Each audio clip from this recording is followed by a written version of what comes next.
Yo, what's up people, how are you doing? I hope you're having a wonderful day. And today is the start of a brand new series where basically after each Premier League game week I'm going to break down, I'm going to give you my 5 key talking points, my stat of the week, moment of the week, player of the week. Just as a little I thought it'd be quite nice. I feel like we're at a point now where we're just sort of going to focus in on something. We're just going to focus in on the football content, get it going. It's what I enjoy doing the most, so I just feel naturally I go in that direction because we are doing this, for the love of the game, as they say. So let's get straight into it without further ado. It was a brilliant weekend of Premier League football. Absolutely fine. Goals are everywhere. On the edge of your seat sort of stuff. The only place to start really is the Emirates, and Chelsea are so close yet they are so far. I feel that they're doing the right stuff. I like what Vizzini is doing, and I think half of the team is on his wavelength. But there's the other half of the team where I'm like, what are you? If you were a bit better, Vizzini would explode. And I feel for Vizzini because I feel like he's got a bit of a tough job here. No matter what he does, I feel he's destined to fail simply because of the structure of the club. It's a young team. They play like a young team. They're reckless like a young team. It's not surprised they've got 9 red cards already this season, is it? It's really not. It's such a young team. And I feel if they added a bit of experience, like a Thiago Silva, obviously not Thiago Silva now, but a sort of signing like that, from when they did sign him a few years ago, would be perfect. You know what I mean? Like, just someone like that to calm it down. I mean, they need it. I know they're not going to do it. They're going to keep signing the young talents, profitable company and all that. But they're so close. And I feel for Zini because I like him. He comes across quite a nice guy and he has the right idea. And I look at half the team. You look at James, Cucurella, Caicedo, Palmer, João Pedro. You're looking at half the team and you're like, they're really good.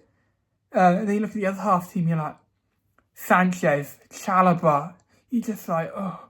I mean, I'm still not sold fully on Enzo Fernandez. I saw Carragher say the other week that he's one of the best players in the Premier League. I'm not sold on him. I just feel I want to see more from a £100 million midfielder. And he just comes across as average. I want more from Palmer as well. I mean, I just want more. I know he's got it in him, but he's not delivering it. I know he's had injury problems, but I want more. I need to see more. I'm not sold on him. And right now, I think the debate isn't even whether he starts the World Cup, it's whether he goes. Because I'm not been impressed with what I see. He's a good player, you can see that. It's very important from a Chelsea point of view that they keep him. But I'm not sold on how he's doing this season. I've not been impressed. And I think Chelsea still need about 5 players if they want to challenge. But tactically, Vizzini is almost already there. Get what I'm saying? So if they were to say, replace Sanchez in goal, who I'm going to get onto more deeply in a minute, they need at least 2 centre-halves. Tosin and Chalobah aren't doing it for me. I'm sorry, they're really not. I think if you replaced just the one of them, I think I'd probably say I believe Chalobah's a bit better than Tosin, is what my gut's saying. If you replace Tosin with a more experienced defender who's been there, done it, like I said a minute ago, then we're in a completely different situation and you're thinking, okay, they might. But for me, they need 2. I still think the midfield, they need at least 2. Enzo Fernandez, like I said, I'm not sold on. Romeo Lavia is always injured. I'm not really too impressed with Andre Santos, really. I want to see more. Again, I want to see more. And on the wings, they are dire. I'm sorry, they really are. I mean, the fact Cole Palmer's being forced out there is probably what's affecting his performance. And because I feel if you have Cole Palmer at 10 with João Pedro, it would work well. I do feel Palmer misses Jackson in the sense of that Jackson used to make the runs, similarly to how you see Liverpool was struggling for it. Mo Salah, he's struggling without Darwin Núñez a little bit, even though, again, like Núñez, Jackson isn't a great player. Palmer linked well with him. That could also be the issue. But from a wider wing point of view, you've got Pedro Neto, he's average, I'd say. He's a good mid-table Premier League winger, but I don't think he's anything more than that. Garnacho, similarly, I just think the attitude pulls him back. Esteval will be great. I'm very confident in a few years you'll see Esteval whip it up. But right now, you're not going to see Esteval whip it up. He's too young, he's too raw to really get there. And I like João Pedro up front. I'm okay with that side of things. But the goal is the main issue. How do you spend 1 billion, over over that, I believe, by 10 goalkeepers, and he's the best one you can come up with. I'm being so serious. There is no way that's possible. Like, you have to be lying when you're saying are these 10 goalkeepers real? Has anybody seen them in the flesh? Because I don't feel there's any way possible that you have 10 professional goalkeepers and he's the best of the bunch. Because I can't think of 10 worse than him in the whole of football. He's awful. I think him and Vicario are the two worst keepers in the league by a mile. I don't even see with him. Like, sometimes you see teams, they'll sign a goalkeeper who isn't amazing at stopping shots, but he can play the ball out well with his feet. He can't pass the ball for his life. He's got 2 left feet. He's got butterfingers. What does he have? I don't know. I'm not sold on him at all. And they really just literally play anyone. Anyone will do a better job. Put Cole Palmer in there. Being dead serious, bro. Put Cole Palmer. Put Malo Gusto in there. Now James is back. They don't need a right back. Gusto, get in goal, mate. Honestly, horrific. Absolutely horrific. And I thought they played well, like I said. They contained Arsenal. They didn't let them create anything. I know there's a slight Arsenal problem from the whole season. They've not created to an excessive amount in games. But again, Chelsea, they probably created more chances in open play than Arsenal, I'd say. I don't really remember any Arsenal chance in open play. I think there was one with Saka towards the end. But from a Chelsea point of view, I think Enzo Fernandez and Caicedo from the edge of the area had goals. The Garnacho one at the end. So yeah, you can see they're building, but they're so close, but they're never going to get to where Vizzini can take them under this current ownership and the way it's set up. Just simply isn't possible. Next up, looking at Manchester City, and they just keep on winning. It is impressive. It's very, very impressive. I think they're going to do it, you know. I do feel they're going to do it over Arsenal. Just because you see again Arsenal yesterday, they were in a big game and they were they almost played it too safe. I know they won in the end and set pieces are getting them through games. Feels like we say that every week now. But they're not quite City, are they? They're not quite City. I feel City have so much firepower. I know Erling Haaland didn't play, but they've got Erling Haaland, Antoine Semenyo, Phil Foden, Ryan Cherky, Omar Marmoush. They have so many going forward, whereas Arsenal, you're like, Saka's fairly good. Other than that, you're like, Gyökeres scored a few, but that's the key difference for me. And I thought it was quite interesting watching Manchester City on the weekend. I don't think it was their best game. I thought they were a bit off it. I thought DCL had a couple of chances, gave Diaz and Guehi a good go. And also felt City at times they needed to play it wide more. I felt like Leeds was so tight in their shape.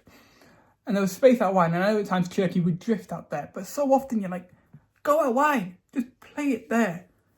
Yeah, I thought that was interesting. I thought the positioning of Nico O'Reilly was also quite an interesting point of view. He was often driving into the box. Like, he was very, very high at times. At times he was like basically in the forward line. And I thought it was very interesting. He had that one chance, remember, headed chance that was close to going in. He came from that run, sort of being from the left-hand side but of the penalty area. I really like him. I think he's nailed on to start the World Cup. I think he's England's best left back by a mile. I think he's one of City's best players at the moment. But yeah, City, they just keep on winning.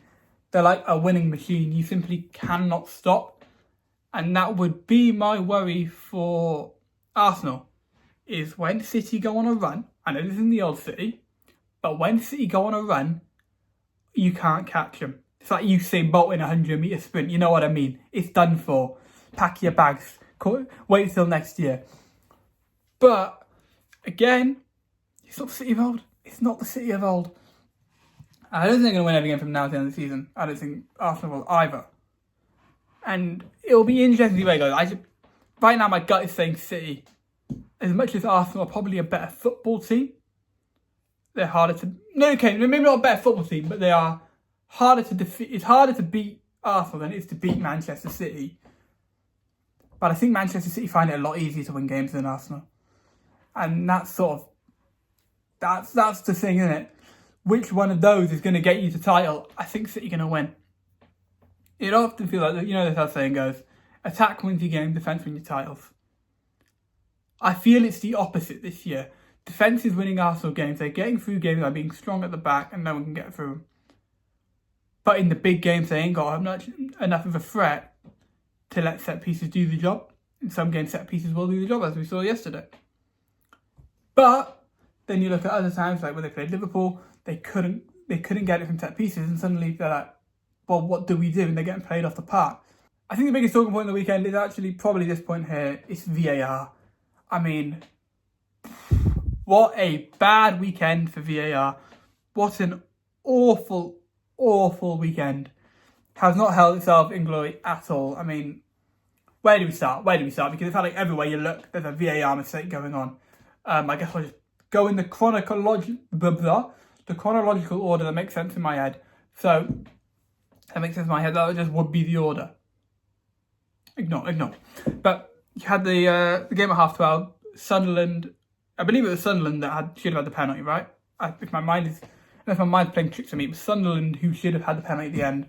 I remember seeing it was a penalty, clear penalty. He comes in from the left side, just taken out. And you see that not get given as a penalty. It's like, how? How on earth can it not be a penalty? Like, it's baffling to me how they get that wrong. I don't know a single football fan who would look at that and go, no penalty. Like, I'm dead serious. It's an obvious penalty. Then we'll go to the 3 p.m. kickoff. Obviously, the big one is what happened at Burnley. By the way, before we get on the actual point of the VAR thing, if I was a Burnley fan, after what happened on Saturday, I'd call it quits and quit the sport. Honestly, I'm being dead serious. I'd never watch the sport again. I'd go watch water polo or something. Honestly, that is horrific. I honestly would be close. This is what it's doing to me, and I'm not even a fan. I'm stumbling over my words now because of how mental it was. Like, I would genuinely never watch the sport again. To be 3-0 down, come back to 3-0, make it 4-3, have that disallowed, then go 4-3 down, and then score in injury time to make it 4-4 and have that disallowed. But on that disallowed goal at the end, what are we doing? What are we doing? I mean, just how can it take that long? Forget the decision aside now. I don't think it was a handball, but if you take the decision aside, alone you've just got the fact that if it takes that long, it's not clear and obvious. So how on earth can you give it? Because it's taken it's taken ages. I want to say it took 10 minutes. I wasn't watching the game, but what I'm seeing is that it took about 10 minutes is what I've heard. Mental.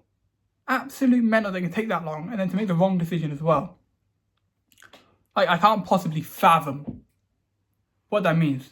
Like, how they do that. Ashley Barnes is the scorer of the goal, and I just feel that the Premier League looked at Ashley Barnes scoring the goal and thought, now we can't have this. So they just sacked the goal off. That's the only thought that comes to my head. Ashley Barnes scoring in the Big 26 is a bad representation for the league, and that's the only thing that can come to my head. Because how? It's corruption, bro. It has to be corruption. I am convinced. I've got a theory. It's bad advertising for the league if Ashley Barnes is scoring in the Big 26. That's all it can be.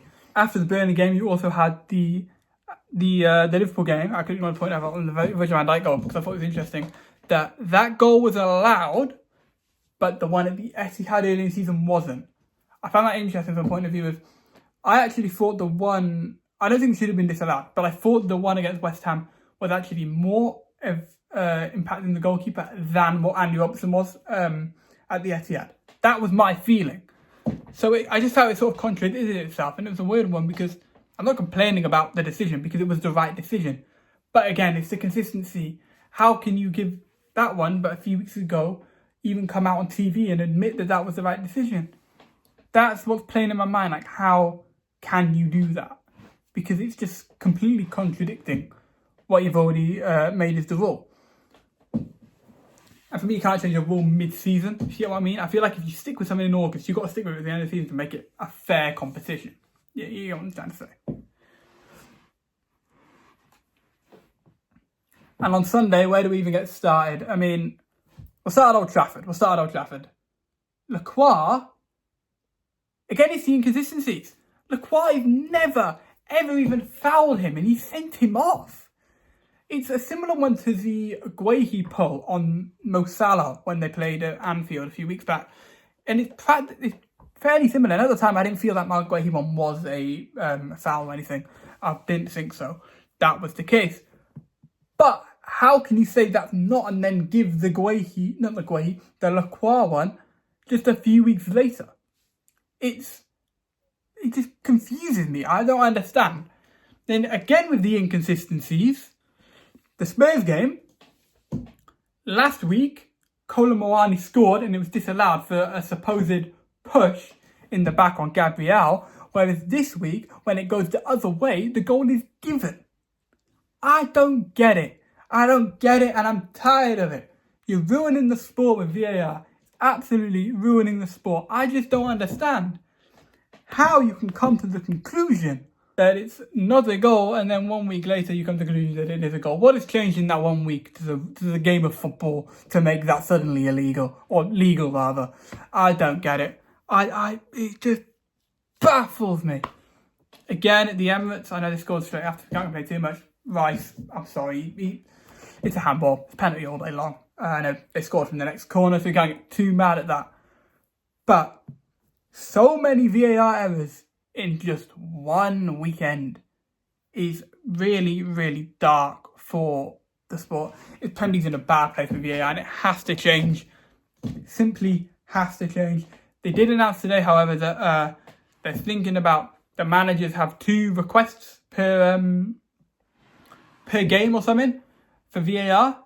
I like it. It's better than what we currently got. I wouldn't go with it. Personally, I don't think that's the best solution. I think a better solution would be put a time limit on VAR. But I'm not against that as an idea. One of the things that we're fortunate enough not to have to do with VAR next season is Wolves, as they are going down. But I think they very much still have a big part to play in this relegation fight. I made a TikTok about this. Their upcoming fixtures, they do play Leeds, West Ham, Tottenham and Burnley. And now I know the Burnley one's on the final day. Both will probably be down by then. So put that one to the side. They've still got to play Leeds, West Ham, Spurs. And my gut is telling me they lose to Leeds. If I remember correctly, Leeds are at home. And I think Leeds are enough. I saw enough in these last few weeks. I think there was the report, wasn't it, in December. If Farke loses, he's going to get sacked. And now he's gone on this crazy run. So fair play to him. He's fully locked in. I've never seen a lock-in like it. And then playing against West Ham and Spurs, I think my gut tells me that Wolves win one of them and draw one of them. I think they win Tottenham. I think they win against Tottenham. And I think they draw with West Ham. Maybe lose to West Ham. My gut tells me that I think it could be Spurs going down. They're in serious trouble. This isn't a Tottenham point though, so I don't want to go too deep into it, but all I'm going to say is, Igor Tudor, I'm lost for words on the appointment, why they did it. Surely I'm being dead serious. I think Manan does a better job. They should have gone with, genuinely Harry Redknapp would do a better job. Genuinely, now, I'm kind of joking with Manan part, although I would tell her what to do, and that would probably be right, wouldn't it? But Igor Tudor, what is he doing? First of all, from a Tottenham point of view, you've hired a back 5 manager when you're so suited to a back 4. Why? Why would you do that? You haven't hired an interim because he knows the club like United have. You haven't hired one who's got a track record in the Premier League. It's baffling. I think he'll be gone in 2 weeks, if I'm honest with you. I don't see him lasting till the end of the season. But that's how I feel on this relegation fight. I think Wolves are going to have... Those Wolves games are going to make or break team seasons, because first half of the season, Wolves was in easy points. That's how it was seen. Now you look at Wolves and you're like, okay, that's a tough game. One of the ones I like to scare, Liverpool have it twice this week. I'm not even sure they win both. I think they probably win the league game, the cup game. It's a shaky one. It is a shaky one. I'm not even sure Liverpool win it. I think Liverpool win one of them, definitely. But I wouldn't be surprised if one of them was a draw, and obviously it's in the cup, it goes extra time and stuff. But fifth and final major takeaway this weekend is, sort of going around the internet yesterday, is the Premier League becoming boring? Now, it feels like this season I'm seeing more and more people fall out of love with the Premier League, and I think it's because It's too good for its own good. So you watch a Premier League game now, and because every single player is at such a high level, teams are unable to play proper attacking, expressive football. You know what I mean? Obviously, the Premier League goes in stages. We had control possession stage in these last sort of few years with Pep and Klopp of having the ball, using it well, and then you move into this new stage where it's become much more on set pieces, fine margins. But where in the past, the great Premier League teams, some of these teams aren't as great as you all claim they are, by the way, but some of the great Premier League teams would be expressive on themselves because of the lack of quality around them. So even say with like from an individual point of view, I think a lot of defenders back then, I think especially applies to defenders. A lot of defenders back then looked better because the other defenders was around them weren't actually that good. But I think now you have every defender is at such a high level that they struggle to actually like stand out. People can't stand out. There's a lack of individuality within the Premier League. And I think as the focus has gone more on directors of football and managers instead of players, that's what was bound to happen, really. I think the quality of managers in Premier League now compared to back in the day is so high. So it's a tough one from a league point of view. I mean, I think what they have to do is cut down set piece times, how long you can spend on the set piece. They have to do that coming into next season because it's ridiculous and it's slowing the game down and stopping the enjoyment factor of it. The Premier League has got such high quality. Everyone is so good, especially defensive now. Defensive lines rarely properly slip up like they used to. So now you're at a position where the quality isn't there on display, but it is still there. It's just hidden under the wrap, sort of. I don't know. I might do a full video breaking down my full thought process on it because it's kind of a long one to wrap your head around. But yeah, that's what I'm saying. Those are my 5 key takeaways. Now time for the stat of the week. My favourite stat. I'm going to pick out a stat. It's not necessarily a cool, it's just my favourite stat. And I've got a nice fun one this week. The first time in the history of England's top flight that there has been a day, so this Sunday, where there was 4 or more games which all ended in the same scoreline. All 4 games ended in 2-1 to the home side. It's mental. It has never happened before that all 4 scored. I just thought that was quite cool. And different ways of being a 2-1, you know what I mean? You saw at Craven Cottage where one side was obviously miles better, yet they still won 2-1. You go to United where Crystal Palace were in the game and then one awful decision leads to a complete flip on the head of the game. The Arsenal game where both teams were quite tight, but in the end, I mean, it all goes to set pieces. And in the end, the better team on set pieces won. And then what was the fourth game? That's a brilliant question. The fourth game was Brighton against Forest, which saw 3 goals inside 15 minutes, and then suddenly the managers are going, Vitor Pereira's going, okay, this is getting a bit too chaotic now, it's not going in our favour, we need to calm things down. Then Hurst is going, we need to calm things down, we've restored our lead, let's just calm it down a little bit. Both managers are going, let's calm it down a little bit. And suddenly you've got a nothing game. That's where I'm at. That's how it felt. So I thought that was interesting. Moment of the week, I was between 2. And I think I know which one I want to go. I'm very close to giving it to that Alex Iwobi goal. I don't even know what genre of finish that is. Like, it's in a sub-genre of a sub-genre. You get what I mean? What sort of finish is that? It's a finesse shot, right? It's sort of like he's finessed it. But into the bottom left on your right foot, from the right-hand side, I don't understand. I've never seen a goal like it. It's a complete one-of-a-kind goal. But I've gone for the Jordan Pickford save. Late on, Sandro Tonali smashes it. That ball is going at like 100 miles per hour. It's like Lightning McQueen right there. And the save, I mean, how strong your wrist has to be to save a ball going at like 100 miles per hour is mental. It's genuinely mental from Pickford.